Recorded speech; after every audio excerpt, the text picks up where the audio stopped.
오늘은 믿음이 중요합니다 라는 제목으로 우리 갈라디아서 말씀을 나누도록 하겠습니다. 이제 제가 한 달 전에 이제 말씀을 전해서 갈라디아서가 살짝 가물가물 이제 하실 것 같습니다. 그래서 갈라디아서의 핵심 내용을 좀 간단하게 설명하고 진행하도록 하겠습니다. 우리가 갈라디아서에서 핵심으로 볼 것이 무엇이냐면 바로 율법에 대해서 우리가 봐야 된다라는 것이죠. 처음에 갈라디아서는 어떻게 시작되냐면 갈라디아 교인들에게 바울이 편지로 쓰고 있습니다. 그런데 그 주된 내용은 너희가 처음에 성령으로 시작해서 왜 점점 끝나면서 육신으로 망하려고 하냐, 이 갈라디아 교인들아 하면서 갈라디아 교인들을 향한 바울의 울분이 담겨 있는 것이죠. 그것이 모든 주된 내용이냐면 바로 율법에 대한 내용이 담겨 있습니다. 너희가 율법을 완전하게 지키는 것도 아닌데 그냥 부분적인 내가 지키고 싶은 것만 취사 선택하는 이 갈라디아 교인들을 향해서 바울은 안타까운 마음, 너무 비통한 마음, 애통한 마음으로 그들에게 이야기를 하는 것이죠. 갈라디아 교인들에게 이야기했을 때 바울은 어떠한 마음으로 제가 그들에게 권면하고 있는지 말씀드렸는데 혹시 기억나시는 분 계신가요? 바로 자녀의 마음, 그들이 나의 자녀와 같이 생각함으로, 내가 그들의 아버지와 같은 마음으로 그들에게 이렇게 전한다라고 이야기를 하고 있습니다. 이것이 갈라디아서의 주된 내용이죠. 그러면 오늘 3장에 들어가면서 주된 내용이 두 가지로 잡을 수 있습니다. 믿음으로 너네가 의롭게 되냐? 아니면 율법의 행위로 너희가 구원을 받냐? 라고 하는 주된 내용 두 가지로 다루도록 하겠습니다. 우리가 먼저 어떠한 것을 살펴보냐면 믿음이 중요한가, 율법이 중요한가 라는 두 가지 내용으로 볼 것입니다. 이것이 문제로 보면 어떻게 되어 있냐면 하박국서 2장 4절에 뭐라고 나와 있죠? 의인은 믿음으로 말미암아 산다. 오직 의인은 믿음으로 말미암아 산다 라고 기록되어 있습니다. 이게 바울의 뭔가 좀 신앙의 토대가 되지 않았나라는 생각을 좀 한편으로 많이 해봤습니다. 로마서에서도 대부분 의인은 믿음으로 살아간다. 그리고 우리가 히브리서 10장 38절 말씀에서도 의인은 믿음으로 살아간다 라고 하는 구절들이 많이 등장하는 모습 속에서 보면 믿음은 어떻게 살아가냐, 사람들의 행위는 그저 율법으로 살아가는 것이 아니라 믿음으로 살아가는 것이다 라고 하는 것을 바울은 강조하고 있다라는 것이죠. 우리 본문에서도 시작도 어떻게 시작하고 있습니까?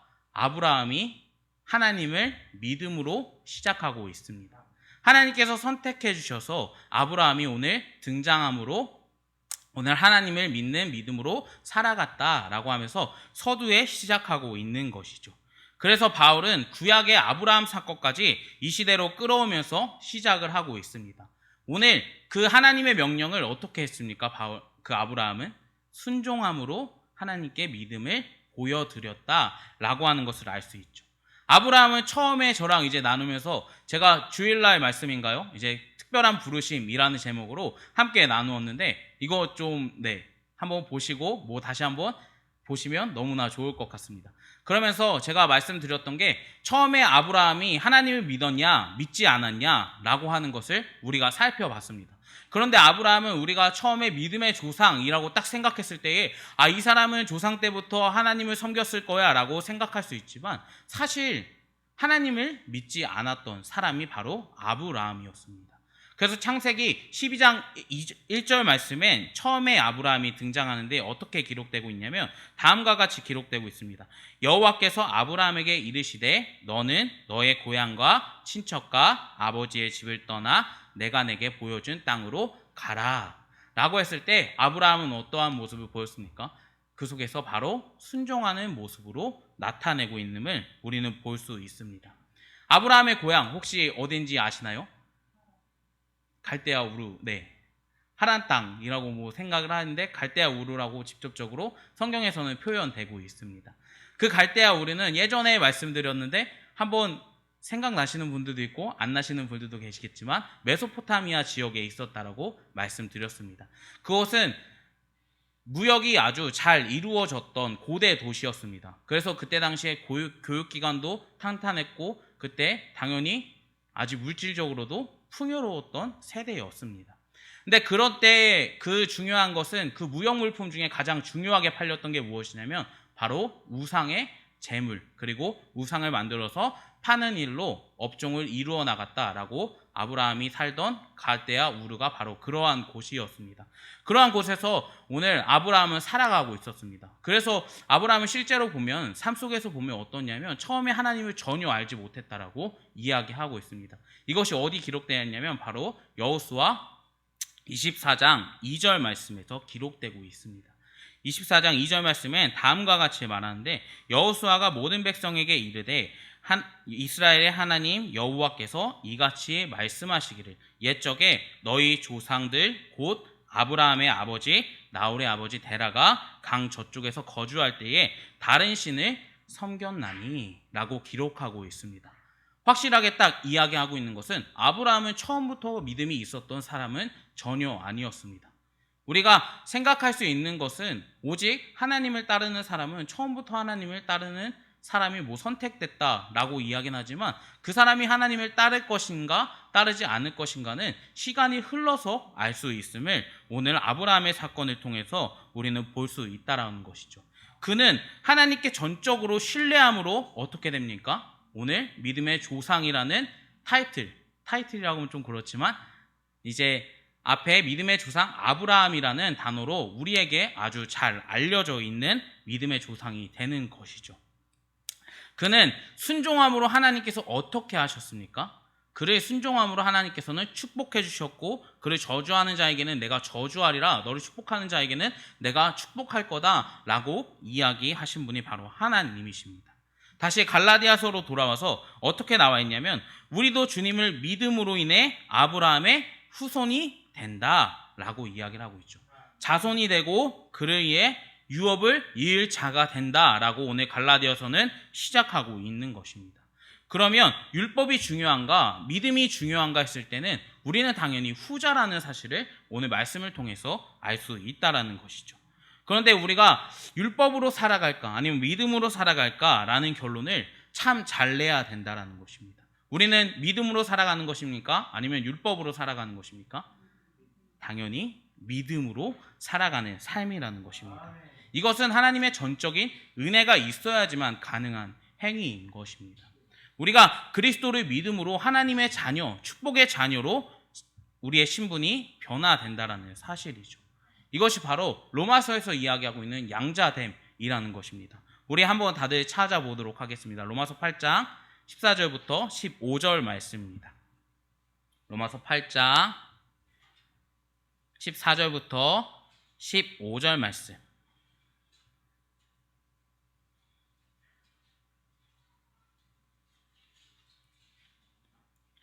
우리 다 찾으셨으면 읽도록 하겠습니다. 시작. 무릇 하나님의 영으로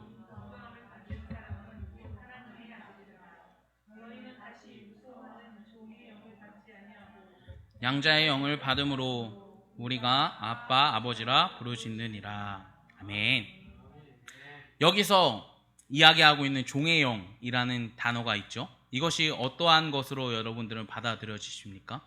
바로 우리가 하나님을 믿지 않았던 상태라고 이야기하는 거죠. 아직 우리 안에 믿음이 없는 상태라고 이야기할 수 있습니다. 그런데 율법을 지키는 자들 또한 동일한 것이죠. 우리가 그들이 하나님은 알되 예수 그리스도를 주로 인정합니까? 결코 그렇지 않은 모습을 우리는 바리새인들과 서기관들을 통해서 쉽게 볼 수 있는 것이죠.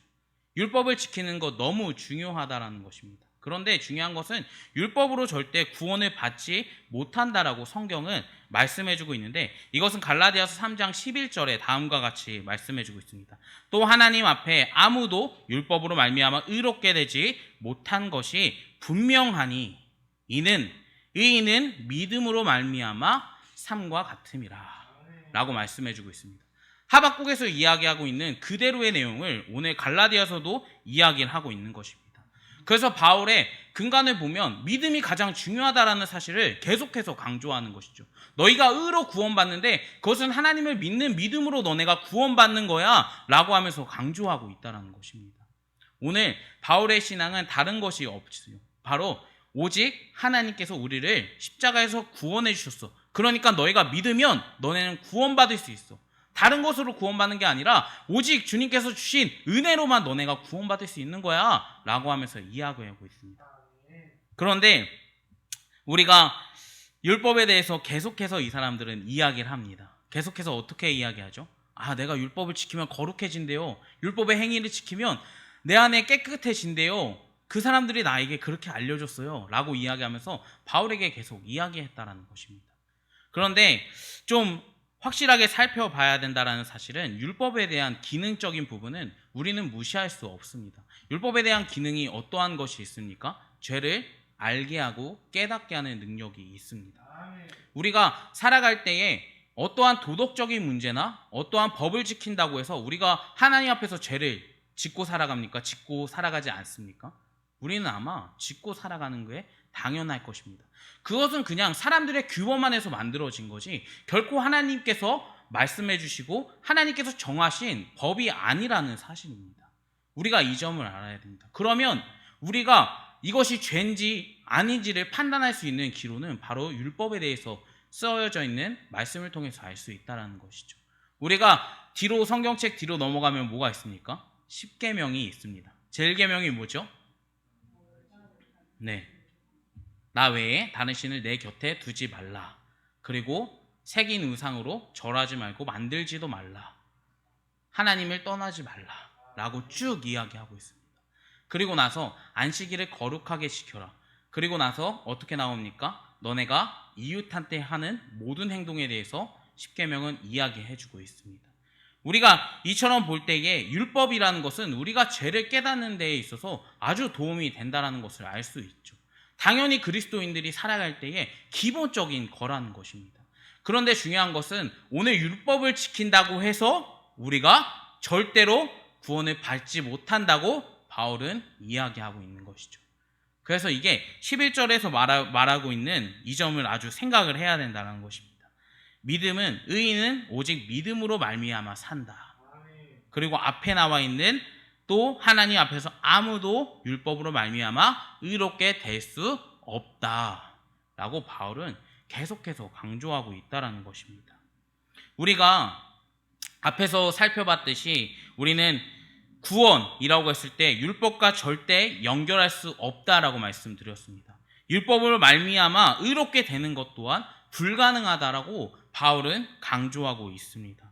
우리가 어떻게 하면 그러면 의인이 될 수 있을까요? 우리가 너무 잘 알고 있죠. 하나님을 믿는 믿음, 예수 그리스도의 십자가를 인정하는 믿음만이 우리가 믿음을 소유할 수 있고 우리가 구원을 받을 수 있는 하나님의 은혜라는 것입니다. 우리가 그런데 어떻게 쭉 나와 있냐면 의인이 된 상태로 하나님께서 만들어 주셨다라고 이야기하죠. 그러면 의인입니까? 의인이 아닙니까? 의인이라는 것이죠. 우리가 예수 그리스도께서는 의인으로 너네를 선언해 주셨어 라고 이야기하는 것입니다. 너희가 죄를 짓고 살아가도 결국 하나님께서는 너네의 죄, 그 회개하고 돌아온다면 너네는 의인이기 때문에 하나님께서 안아주실 수 있어. 그것이 놀라운 하나님의 은혜라는 것입니다. 그것이 믿음의 결과라는 것입니다. 우리가 믿음이라는 것을 확실하게 알아야 되는 이유가 바로 여기 있다라는 것이죠. 우리가 의인된 상태로 살아갈 때에 그러면 누구를 통해서 우리가 의인이 됐다라고 할 수 있습니까? 바로 예수 그리스도를 통해서 우리는 의인이 됐다라고 이야기를 할 수 있습니다. 이것이 갈라디아서 3장 13절 말씀에 나왔습니다. 우리 한번 다 같이 찾도록 하겠습니다. 갈라디아서 3장 13절 말씀입니다. 다 찾으셨으면 우리 한 목소리로 읽도록 하겠습니다. 시작. 그리스도께서 우리를 위하여 저주를 받은 바 되사 율법의 저주 아래서 우리를 속량하셨으니 기록된 바 나무에 달린 자마다. 아멘. 이 사건을 봤을 때 어떠한 것이 생각나십니까? 바로 예수님의 십자가 사건이 바로 생각나실 것입니다. 예수님께서는 직접 저주 아래 들어가셔서 우리를 속량해 주셨다라고 성경은 기록하고 있죠. 그리고 14절 말씀에 바로 나오는 것은 이는 그리스도 예수 안에서 아브라함의 복이 이방인에게 미치게 하고 또 우리로 하여금 믿음으로 말미암아 성령의 약속을 받게 하려 함이라 라고 기록하고 있습니다. 이 점이 매우 중요하다는 것이죠.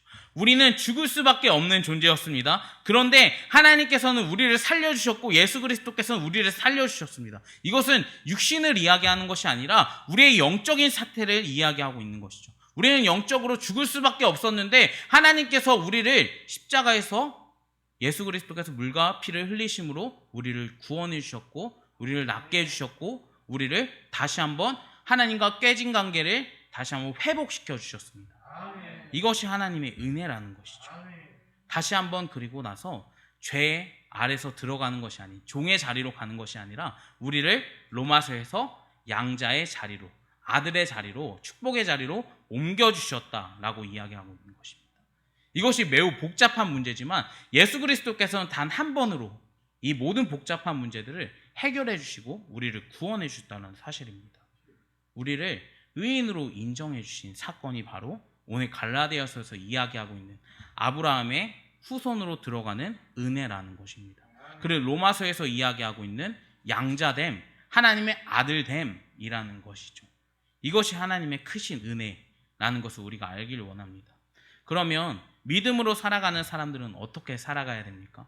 오늘 갈라디아서 3장 1절부터 2절 말씀 다음과 같이 이야기하고 있는데 어리석도다 갈라디아 사람들아 예수 그리스도께서 십자가에서 박히신 것이 너희 눈앞에서 밝히 보였거늘 누가 너희를 깨더냐 내가 너희에게서 다만 이것을 알려 하노니 너희가 성령을 받은 것이 율법의 행위냐 혹은 듣고 믿음의 행위냐 라고 이야기하고 있습니다. 바울은 애통한 마음으로 그들에게 이야기하고 있는 것이죠. 너네가 왜 다시 한번 그 사망의 자리로 돌아가고 있냐? 예수 그리스도께서 살려주셨는데 왜 그 자리로 가고 있어? 라고 이야기하고 있다는 것입니다. 그리고 나서 우리는 이 시대로 돌아와서 보면 어떻습니까? 이 시대를 보면 더욱더 저는 비참한 현실을 좀 보게 됩니다. 우리는 분명히 성경을 통해서 그리스도께서 우리를 구원해 주셨다라고 이야기했습니다. 그리스도께서 우리를 모든 죄에서 구원해 주셨고 우리를 하나님과 깨진 관계에서 다시 한번 연결해 주셨다고 합니다. 근데 갈라디아 교인들은 그것을 율법을 다시 한번 더럽혔습니다. 그런데 우리는 어떻죠? 우리 현 시대는 어떻습니까? 대형교회이면 대형교회일수록 점점점 사람이 안 모이는 모습을 쉽게 볼 수 있습니다. 이것은 뭐 굳이 대형교회에 속한 그런 것이 아닙니다.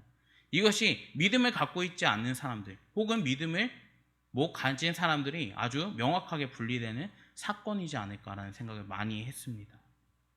우리가 물론 시대적으로 봤을 때 조심해야 되죠. 물론 안전하게 예배를 드리는 것이 맞습니다. 하지만 하나님께 구별된 시간조차 사람들은 생략하고 만다라는 것입니다. 우리가 이 점을 꼭 생각해야 됩니다. 우리는 초대교회 그리고 많은 시대를 지나 어떻게 했습니까? 우리가 주일 11시에 예배를 드린다. 우리는 공예배로 드린다. 라고 약속을 했습니다. 그런데 그 시간의 개념이 점점점 사람들은 나태해짐으로 다른 것으로 들어와서 점점점 우리 삶이 바빠짐으로 인해 이 약속을 깨버렸다는 것입니다. 장소에 모이는 거 매우 중요하죠. 근데 중요한 것은 이 시간조차 못 지키는 것이 내 마음에 다른 것으로 채워지고 있다는 사실입니다. 이것이 바로 한국교회의 현 주소지 않을까 많이 생각을 해봤습니다. 우리가 오늘 갈라디아서에서 이야기하고 있는 다른 복음이 들어왔다. 그들 안에 다른 복음이 들어왔다라고 하는 것과 현 시대에서 하나님을 예수 그리스도의 십자가로 시작됐지만 점점점 뭔가 내 삶의 질과 내 삶의 모든 부분이 우선되는 부분이라 뭔가 일맥상통한다는 것을 우리가 느꼈으면 좋겠습니다. 그렇기 때문에 우리는 더욱더 예배의 자리, 예배의 시간, 예배를 드리는 마음의 주소까지 우리는 생각해야 된다는 것이죠. 오늘 갈라디아서는 그들에게 이야기합니다. 행위가 중요한 것이 아니야. 하나님을 믿는 마음이 중요한 거야 라고 이야기하고 있습니다. 현 시대에도 동일하죠. 우리가 행위가 중요한 것이 아닙니다. 우리가 예배의 자리에 나와서 앉아있는 것이 중요한 것이 아닙니다. 거기서 전적으로 예배를 드리는지 안 드리는지 아니면 하나님을 그곳에서 정말 하나님 나 하나님을 더욱더 알길 원해요 라는 마음으로 앉아있는지 그것이 중요하다는 사실입니다. 그저 앉아있으면 별반 소용이 없다라는 것이죠. 믿음은 들어가겠죠. 뭐 계속 듣다 보면 믿음은 들어갈 것입니다. 왜냐하면 믿음은 들음에서 난다라고 이야기를 하고 있기 때문입니다. 그런데 마음이 찢어지는 것은 이제는 더 이상 듣고 싶어하는 사람들조차 없어지고 있다라는 것이죠. 헌신하고 싶어하는 사람조차 없어지고 있다라는 것입니다. 우리가 현 시대를 좀 잘 봤으면 좋겠습니다. 우리 현 시대는 점점점 예수 그리스도의 십자가가 약화돼 가고 있는, 그리고 나의 삶의 모습이 점점점 드러나고 있는 세상을 보고 있습니다. 우리가 이 시대에 정말 하나님을 따르는 사람들이라면 바울과 같은 마음으로 살아가길 원합니다. 정말 하나님, 내가 이 사람들을 보고 너무 애통합니다. 하나님, 내가 한국 교회들을 보고 너무 애통합니다. 하나님, 지금 예배드리지 못하는 중심들의 사람들을 보고 내가 너무 비참합니다. 비통합니다. 하나님, 그렇기 때문에 나는 기도합니다. 라는 마음으로 우리 주변에 있는 교회들을 위해서 기도해 주셨으면 좋겠습니다. 목사님들을 위해서 또한 기도해 주셨으면 좋겠습니다. 그분들이 바로 쓰셔야 됩니다. 그래야 교회가 쓸 수 있고, 그래야 더욱더 단단한 교회들이 많아집니다. 그래야 하나님의 복음이 이 세상에 넘치도록 흘러 넘친다라는 것이죠. 우리가 꼭 이 점을 알았으면 좋겠습니다. 우리가 예배를 드릴 때요, 시간적인 부분도 이 시간은 공적인 예배라고 이야기를 합니다. 우리가 주일 11시 예배 있죠? 공적으로 우리는 이 시간에 예배를 드립니다 라고 약속을 한 것입니다. 우리가 뭐 수요 예배도 그렇고 금요 예배도 동일합니다. 우리는 이 시간에 예배 드립니다, 하나님 앞에 나올 것입니다 라고 마음에 약속을 하고 결단했다는 것입니다. 우리가 편의에 의해서 다른 그냥 아무 데서나 내가 하고 싶은 시간 동안 예배를 드리면 사실 되는 문제는 아닐 것입니다. 듣고 있는 건 매우 중요하죠. 그런데 중요한 것은 시간의 구분, 그리고 나의 삶의 자리의 모습, 그리고 내가 예배를 드리는 모습까지 하나님께 구별돼야 된다는 것입니다. 구분돼야 된다는 것입니다. 이것이 바로 하나님을 믿는 믿음이 있는 사람들의 행동이라는 것이죠. 우리가 꼭 이 점을 알았으면 좋겠습니다. 우리 앞으로 이제 마치도록 할 건데, 미국에 이제 한 가지만 살펴보도록 하겠습니다. 미국에 D.L. 무디라는 신학자가 있습니다. 그 사람은 자신의 가진 재물이 없어서 헌금 시간에 내가 예물을 못하기 때문에 그 헌금 바구니에 나를 드립니다 라고 했던 사람입니다. 이것을 생각했을 때 어떠한 마음이 드십니까? 나를 드린다. 참 멋있는 말이었습니다. 그래서 일평생 그분은 하나님의 말씀을 전했고 하나님의 사역을 감당하는 사람으로 살아갔습니다. 그 사람은 마음에 분명히 하나님을 사랑하는 마음이 넘쳤기 때문입니다. 이것이 바로 믿음이 있는 사람의 행동이라는 것이죠. 하나님께서 주신 은혜로 살아가는 사람의 행위라는 것입니다. 우리가 율법, 하나님께서 주신 너무 크신 은혜입니다. 그것보다 더욱더 중요한 것은 하나님께서 주신, 우리에게 주신 그리스도의 십자가의 보혈, 그리고 하나님께 주신 말씀, 이보다 더욱더 소중한 건 없습니다. 그렇기 때문에 우리가 살아가는 것이고, 그렇기 때문에 우리가 말씀 읽고 기도하고 우리가 찬양 읽고 서로 교제하며 서로 나누며 우리가 이곳에서 나와서 하나님께 구별해서 시간을 들여서 하나님께 나와서 예배하는 것이 모두 다 믿음을 알고 하나님의 은혜를 알고 하나님의 감격함을 아는 사람들의 행위라는 것입니다. 우리가 꼭 이 점을 알았으면 좋겠습니다. 하나님께 모든 것, 나의 모든 것을 드립니다. D.L. 무디와 같이 나 가진 재물 없으나 하나님 나를 사용하여 주세요. 내가 평생 하나님께 쓰임받기 원합니다. 나 자신을 그 헌금 바구니에 드립니다 라고 했던 사람과 같이 우리가 이러한 믿음으로 달려나갔으면 좋겠습니다.